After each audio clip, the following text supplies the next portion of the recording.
드론은 이제 특별한 기계가 아닐 정도로 주변에서 자주 볼 수 있습니다. 취미용으로 많이 활용되고 있는 드론은 산업 현장에서도 급속도로 성장하고 있는데요.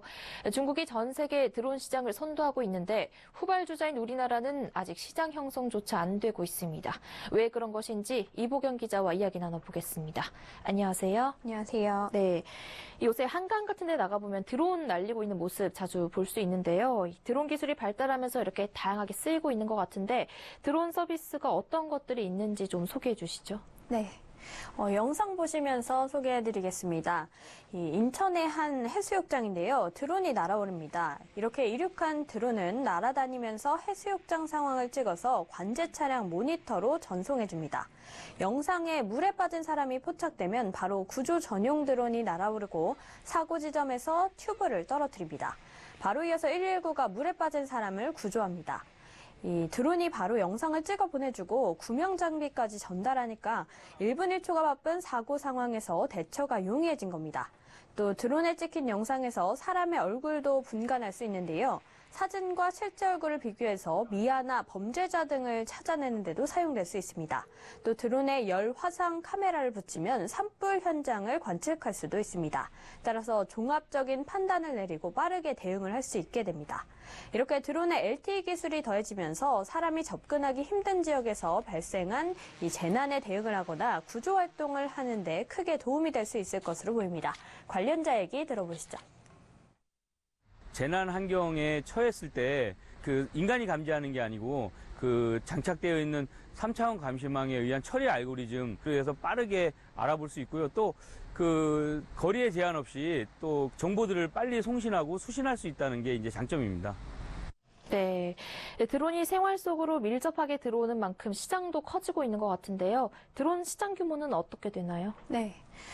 공원에 나가보면 요새 우리나라에서도 드론 날리는 사람 자주 볼 수가 있는데요. 이 취미용 드론 외에 산업용 드론도 굉장히 급속도로 성장하고 있는 상황입니다.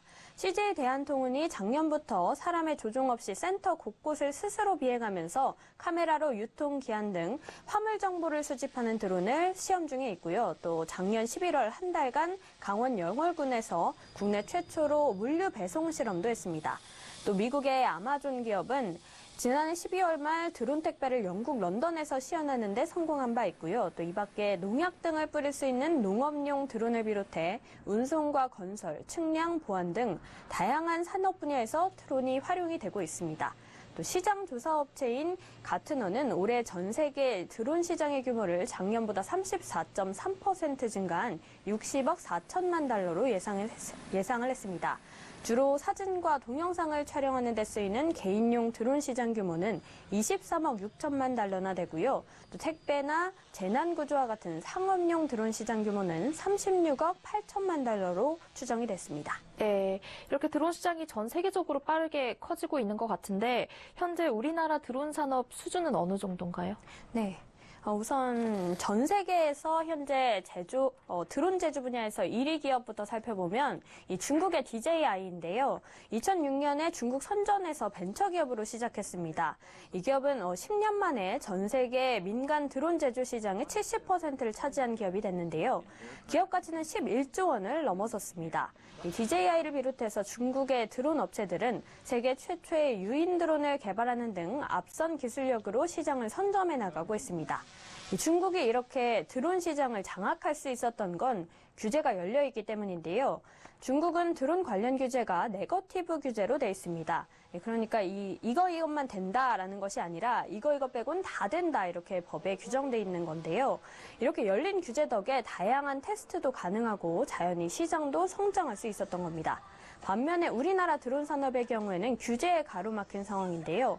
지난 1년간 드론 분야에 대한 규제 완화가 상당하게 많이 이루어졌지만 여전히 갈 길이 멀다는 평가를 받습니다.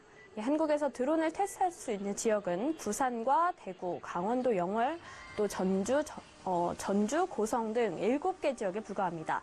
또 휴전선 근처에서는 물론이고 항공기와 충돌할 가능성이 있는 비행장 반경 9.3km 이내인 곳에서도 비행이 금지됩니다. 그러니까 서울에서는 거의 모든 지역에서 드론을 날릴 수 없는 겁니다. 또 규제 기관도 레이싱과 같은 드론 게임은 문체부, 또 모터와 같은 부품은 산업통상자원부, 또 소프트웨어 기술은 미래창조과학부 등으로 제각각입니다. 물론 안전의 위험도 있고 또 남북한 대치 상황도 있는 우리의 특수 상황에서 어쩔 수 없다는 지적도 있지만 드론 산업이 앞으로 신성장 동력이 될 것이라는 분석이 나오고 있는 상황에서 선진국 수준의 규제 완화는 필요하다는 목소리가 높아지고 있습니다. 네, 드론 시장의 성장과 문제에 대해 이보경 기자와 이야기 나눠봤습니다. 오늘 말씀 고맙습니다.